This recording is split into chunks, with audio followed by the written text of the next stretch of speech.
motherfuckers got it twisted. You know what I mean?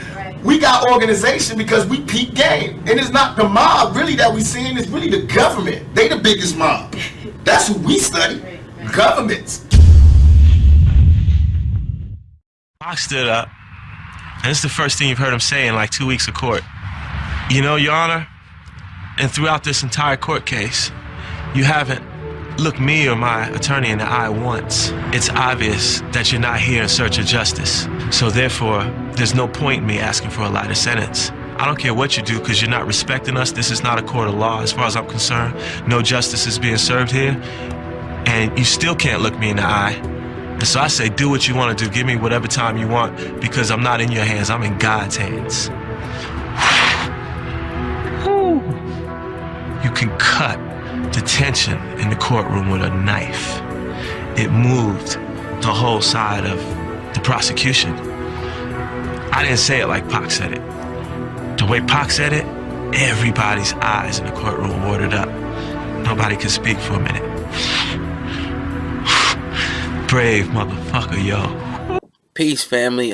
This is Brother O God in the Black Hip Hop News, and this video right here is called Proof that Tupac was killed by the Illuminati. Now, when we say the Illuminati, all we're talking about is rich, wealthy, elite families that have a lot of money, wealth, and more importantly, power and control over, basically are pulling the strings on what goes on, not only in the United States, but the world. I'm trying to do this as quick as possible because I don't want to make it a long video because, you know, I know your attention span is short, but you have to do your due diligence, your studying. When you look into Tupac, again, I'm going to do this fast. When you look into Tupac, he was in a game. He was kind of naive. He came into the game, and first and foremost, he was already being watched from his mother, Alfini Shakur's involvement with the Black Panther Party,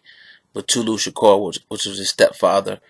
In this book right here by John Potash, Drugs as Weapons Against Us, John Potash details how the FBI has been following Tupac and watching him ever since he was a kid because of his, you know, his parents, you know, his mother and his stepfather in particular, involvement in, you know, revolutionary Pan-African nationalist groups, you know, that was advocacy groups for the freedom and liberation of black people, you know what I mean? And so he was always being watched. And to make a long story short, he once he got into the hip hop industry, and it was cool when he was talking about, you know, sexing women and drugs, and but when he started to become conscious, when he started to you know,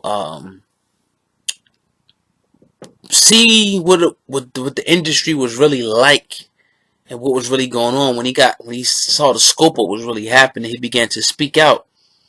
He began to speak out and try to influence and encourage and motivate black people, you know, to be proud about themselves.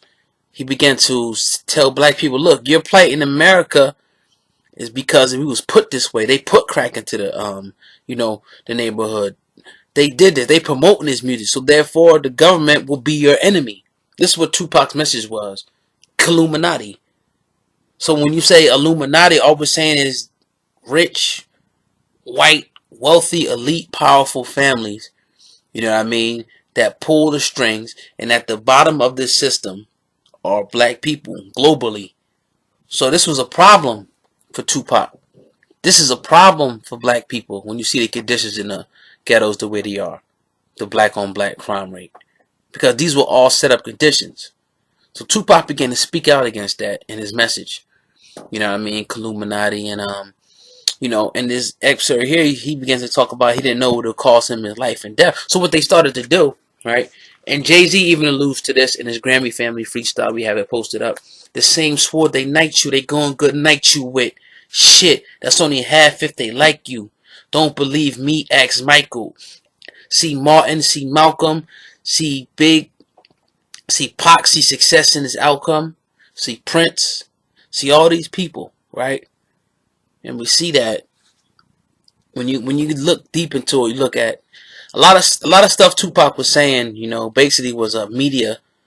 Again, the Illuminati, the rich, white, wealthy, elite families that have power. They, you know, the same sword they knight you, they gonna good knight you with. So they will make you as a star, a big star. As long as you're promoting the gangsterism, the homosexuality, the rap, the drug culture, you're good. But once you turn around and say, no, this is not right. Black men and women stand up. Fight the power. Right? Now it's okay, we're going to go into the same media that we built you up with and tear you down. Put a false case because they said they didn't have no evidence, the rape case that he beat. You know what I mean? So now he was being able to be the same sword they knight you. They going to good night you. The media was trying to good night Tupac to ruin his image. And in this particular excerpt before this, he says, I didn't know it was going to cost me, you know, my life. So what really began to happen, the more power, the more influence, the more money Tupac began to make. See, a brother that's sitting in his house don't have the money, don't have the power, don't have the influence. Tupac had all of that. He could say one thing and start a revolution overnight because of his power and his influence. So once he started to use that to his benefit, once he started to, and this is what got him killed, politicize. You know, he's in the, you know, talking to the Bloods and the Crips and say, look, y'all got to stop fighting each other. Yeah, y'all have issues. Yeah, y'all got beefs. But we all know that the Crips, you know, which is community revolution, you know, and Blood, that they were fundamentally first started to protect the community, to help the community. Then government infiltrators came in, the Illuminati came in and put us against each other. So Tupac got in the middle of the Blood and the Crip and said, yo, stop going at each other. We need to look towards this oppressive white supremacist government, you know what I'm saying, that's really oppressing us all. It's like you fighting your brother, y'all getting in good, but somebody kicking in the door downstairs, your mom, your sisters downstairs, they're now the bigger threat. Now you have to get away from them. You know what I'm saying?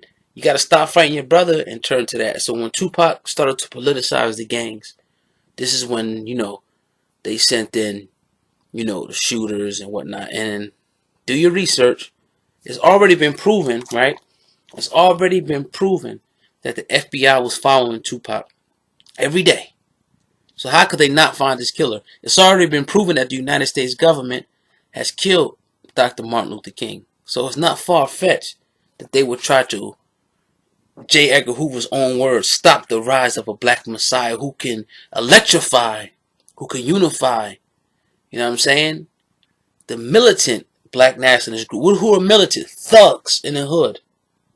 Militant black nationalists. Tupac was a black nationalist. So this is the proof. All fingers point to the LAPD and the United States government. You know what I mean? First they started off, once they assassinate your character, then they assassinate you. So I'm going to leave y'all with that. We're going to do a lot more videos like this coming up. But this video here is a jewel. Please share it. Send it out. You know what I mean? This is your brother Ogaf in the Black Hip Hop News. Peace.